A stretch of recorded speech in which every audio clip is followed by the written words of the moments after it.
a little bit by this whack job. You know, he said, we're weird. That JD and I are weird. I think we're extremely normal people. Like you, exactly like... He's weird. There are 4 clear reasons why Trump is going to lose in November. Let's get into them. Starting with the first one. He's weird.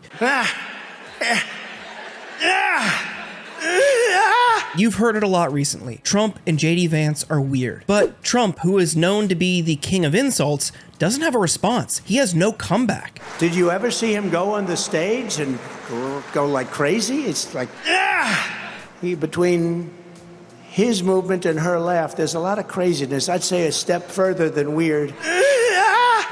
Weird is a nice word by comparison. From the childless cat lady comments to the very restrictive abortion stances from Trump and Vance to whatever this is from Trump's supporters, there is a general sense of weirdness about their campaign and their policies. It's off-putting to the average voter. So while they put Vance on the ticket to double down with the base, he's really alienating for middle-of-the-road voters. Swing voters are off-put by the very extreme stances from JD Vance and Donald Trump. So they're going to push away the voters they really need to win over if they have a chance at success in November, and they're not doing that. Number 2, and this is an offshoot of number 1, he's infatuated with Kamala Harris. But she said one thing that got me. She said Kamala has one big advantage. She's a very beautiful woman. She's a beautiful woman. So I decided to go back and reread the clause. I'm not saying he's, but I say that I am much better looking than her. I think I'm much better. I'm a better looking person than Kamala. Here he is complimenting her looks. Actually, she looked very much like our great first lady, Melania.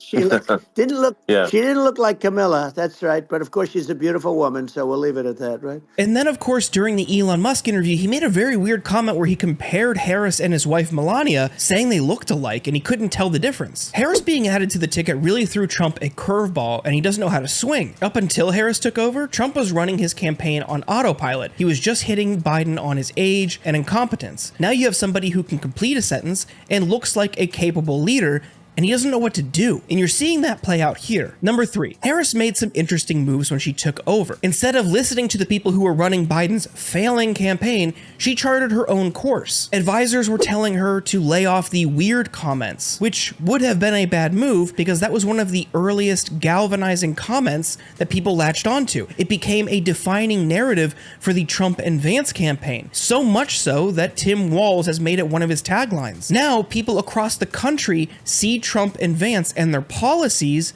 as weird. That is effective branding for your opponent. Why would you dissuade your candidate from doing that? It's working. So ignoring them was a huge advantage for Harris. She trusted her gut, and it seems to be working out. And you can see that in the polling. She has reversed some of Biden's deficits in key swing states. Those deficits, of course, were why he was prompted to drop out, and now she has gained that ground and taken the lead. Number 4, Trump's campaign doesn't have the juice. Years passed when people heard from a candidate maybe once. Today, they often hear elements of the stump speech dozens of times, and it frankly gets boring. That's why long speeches and hour-long rallies don't win elections.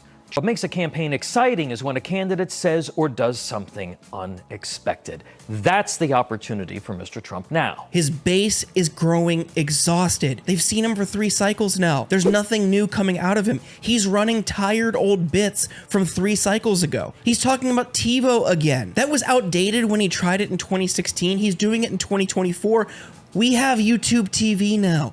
We have the future. It is here now. But jokes aside, he's not energizing his base. Whatever you want to say about Trump, he really has. He's been entertaining in a kind of demented way. And as I watched his presser at Bedminster on Thursday, I thought, what a bore.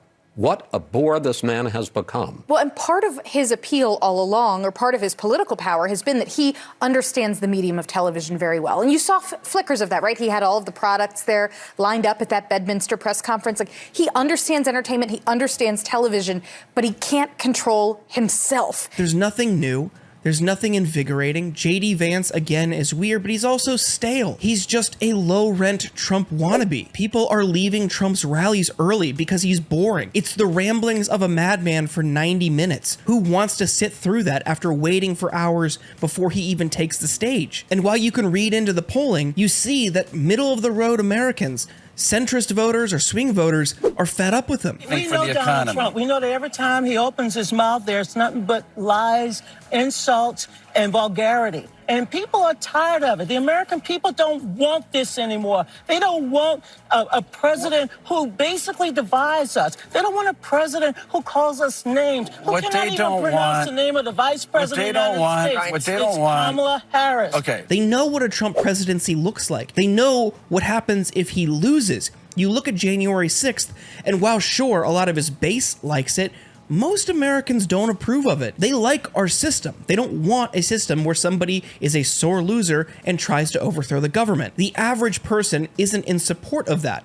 So on top of him just being boring because he's old and frail and losing his mind, the guy is a lunatic. He's anti-democratic and he poses a major threat to our system. So all of those factors together results in a decaying campaign that's losing energy. He doesn't even want to campaign himself. Look at the campaign trail. Harris and Walz are campaigning all over the country while Trump sends JD Vance out for photo ops. Trump is busy doing press conferences at his golf clubs. He'd rather stay home and play golf than go out and campaign. He doesn't even want to do this. His heart isn't in it. And all of those things together is going to result in Trump losing and hopefully being eliminated from any future campaign.